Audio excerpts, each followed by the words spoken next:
اچھا یہ بتائیں کہ یہ جو بریگیڈ صاحب کا آپ نے نام لیا ہے مظفر رانجھا، یہ مظفر رانجھا کون سے ہیں؟ سوری اگر آپ ان کی تھوڑی بیک گراؤنڈ مجھے۔ یہ آئی بی کے بھی سربراہ پنجاب کے رہے ہیں، جن پہ الزام عمران خان نے لگایا تھا کہ 2013 کے جو الیکشن ہیں وہ انہوں نے، یا 2013 کے جو انتخابات ہیں انہوں نے، جس طرح انہوں نے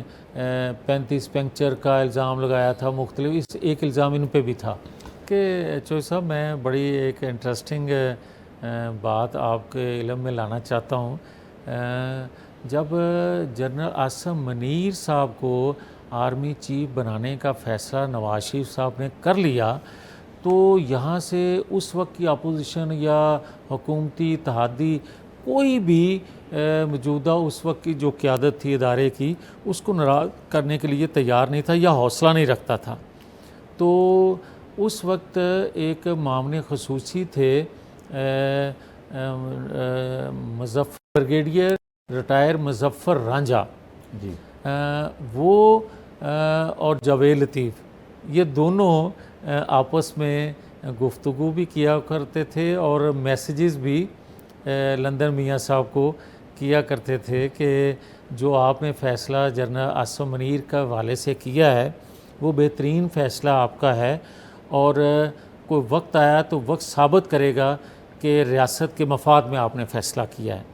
تو پھر آپ دیکھیں کہ جب انڈین جنگ ہوئی تو اس میں ایک دلیر اور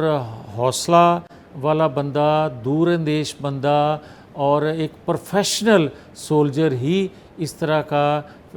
جو میئر لے سکتا تھا، فیصلے لے سکتا تھا، اس نے اس وقت لیے، اور آج میں سمجھتا ہوں کہ پوری قوم اس کو سراہ بھی رہی ہے اور ہمیں بھی تھوڑا خوشی ہو رہی ہے اس بات کی کہ ہمارا بھی تھوڑا حصہ تھا اس میں، کہ اس اپوائنٹمنٹ میں اس کی تائیدی میسیجز بھلے ہم۔ تو یہ آپ کو کیسے پتہ چلا تھا کہ جنرل عاصم منیر کے بارے میں ڈیسائیڈ ہو گیا؟ یہ میاں صاحب نے بتایا تھا آپ کو؟ اندازہ تھا کہ میاں صاحب کیا فیصلہ کر چکے ہیں، کیونکہ کوئی 35-40 سال ہو گئے ہیں نواز شریف صاحب کے ساتھ، تو اتنا چوہدری صاحب اندازہ ہو جاتا ہے۔ اچھا آپ اس اپوائنٹمنٹ سے پہلے انگلینڈ گئے تھے اور آپ کی کوئی میاں صاحب کے ساتھ ٹریول کے دوران بھی کوئی گفتگو ہوئی تھی جس میں آپ نے کچھ نتائج اخذ کیے تھے؟ تھوڑی کچھ تفصیل اگر اس کی بتانا چاہیں تو۔ میرا خیال ہے سب رہنے دیں، اب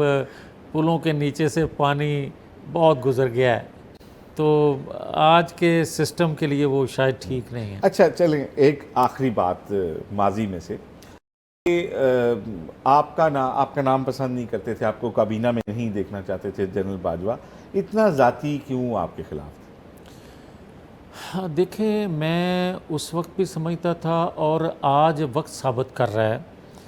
کہ اس وقت باجوہ کی قیادت میں جو قیادت کام کر رہی تھی ادارے کی، میرے نزدیک وہ اپنے لالچ میں، اقتدار کے لالچ میں، اپنے اختیارات کے لالچ میں زیادہ دیر تک اقتدار پر قابض رہنے کے لیے جس شخص کو سپورٹ کر رہے تھے اور جو فیصلے لے رہے تھے وہ کسی طور پر بھی پاکستان کے مفاد میں نہیں تھے، البتہ ان کی اپنی ذاتی مفادات یا اس وقت کا جو ایک سیٹ اپ انہوں نے بنایا ہوا تھا عمران کی شیپ میں بطور چیف ایگزیکٹو کے، یا عدلیہ کی اس وقت جو قیادت تھی، رجیم تھی وہ، اور ادارے کی سربراہ، یہ سارے اپنے مفادات کے لیے نواز شریف کو نقصان دے رہے تھے، اداروں کو نقصان دے رہے تھے، آئین کو نقصان دے رہے تھے، قوم کو دور کر رہے تھے اداروں سے، جو آج ہی نہیں پھر کسی نہ کسی شکل میں آپ نے 2024 8 فروری کو بھی دیکھا۔ تو میں یہ سمجھتا تھا کہ وہ مناسب نہیں ہے، کہ یہ کسی حد تک بھی جا سکتے ہیں۔ میں کھل کے بولتا تھا، جس وجہ سے میں آپ کو شاید علم ہو یا میں بتا دیتا ہوں کہ مجھے تو یہ اس طرح 3-3 4-4 ماہ رکھتے تھے مہمان خانے میں، اور تشدد کرتے تھے کہ آج تو ان کے ساتھ کچھ بھی نہیں ہو رہا. یہ دیسی مرغیاں کھانے والے یا اپنی جیلوں کی سہولتوں کا ذکر کرنے والے یا ان کو ایکسرسائز مشین پہنچا دی جاتی ہے, اس کو ایئر کولر یا باقی سارے اتنے ملازم دے دیے جاتے ہیں. مجھے تو ڈاکٹر 6 مہینے چیک نہیں کرتا تھا. آج اس کے لیے جو کچھ ہو رہا ہے, اور کیا مجھے کوئی بتائے کہ کوئی شخص یہ بتا سکتا ہے کہ اس کا ٹویٹر کس طرح چل رہا ہے؟ مجھے بتا سکتا ہے کہ اس کو اتنی میلہ لگا ہوتا ہے اس کی ملاقات کے لیے, اور میری والدہ کی بھی ملاقات میرے سے 6 مہینے نہیں ہو سکی تھی. بتائے یار, کیا نہیں تھا؟ کیا مجھے اس لیے سزائیں دی گئیں, یا میرا اس لیے کوئی نہیں پوچھتا, یا میرا ذکر اس لیے نہیں کوئی کرے کہ میں کوئی کسی بڑی جماعت کا سربراہ نہیں ہوں؟ تو میں یہ کہوں گا کہ خدا کے لیے آخر میں یہ ضرور آپ کے توسط سے اداروں کے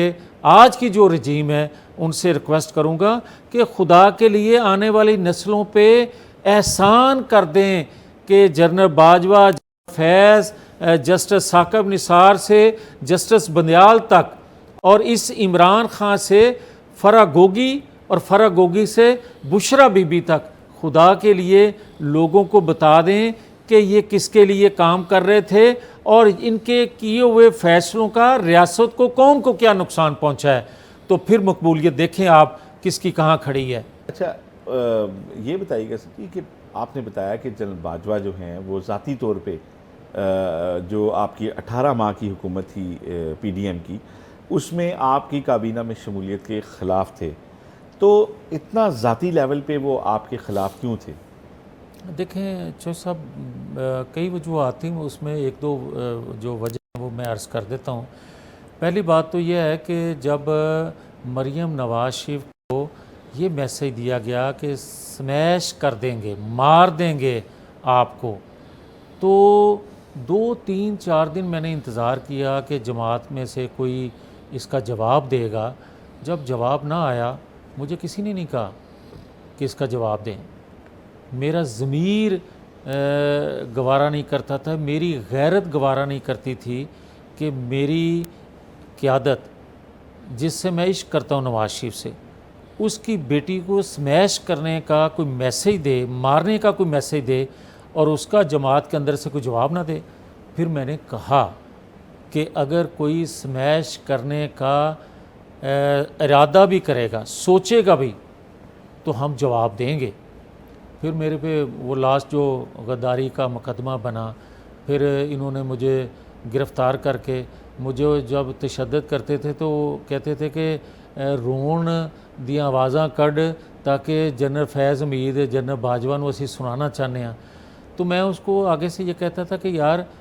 آواز نہیں نکلنی, بے شک سانس نکل جائے. تو مار تو میں کھاتا رہا, مگر بات یہ ہے کہ آپ کے چینل سے بھی 2 3 سینئر لوگ, جنرل باجوہ نے کوئی 20 25 سینئر صحافیوں کو بلایا ہوا تھا, آپ کے چینل سے بھی 2 3 تھے لوگ, انہوں نے میرے خود ذکر بھی کیا اور لوگوں نے بھی ذکر کیا کہ جنرل باجوہ کہتے تھے کہ اس کو عبرت کا نشان بنا دیں گے جاوید لطیف کو, ابھی اس نے ہمیں دیکھا ہی نہیں ہے اور یہ باز نہیں آتا, اس کو کئی دفعہ گرفتار کر چکے ہیں, مگر ابھی اس کی سمجھ میں نہیں آ رہا. اگر آپ میں سے کوئی اس کو سمجھائے تو اس کے لیے بہتر ہوگا, اگر آپ میں سے کسی کا اس سے تعلق ہے. تو مطلب یہاں تک تو یہ پہنچ جاتے تھے. کبھی آپ کا جنرل باجوہ سے ان کے آخری دور میں اور یا اس کے بعد ابھی کبھی کنفرنٹ ہوا, آمنا سامنا ہوا کوئی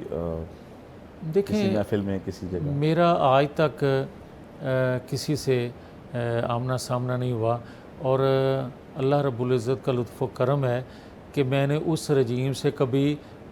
سوچا بھی نہیں تھا کہ میں ملوں. میرے نزدیک آج بھی وہ اس وقت کی جو رجیم تھی جنہوں نے نواز شریف کو سزائیں دیں, جنہوں نے پاکستان کو سزائیں دیں, جنہوں نے اس قوم کے مستقبل کو اندھیروں میں ڈبویا,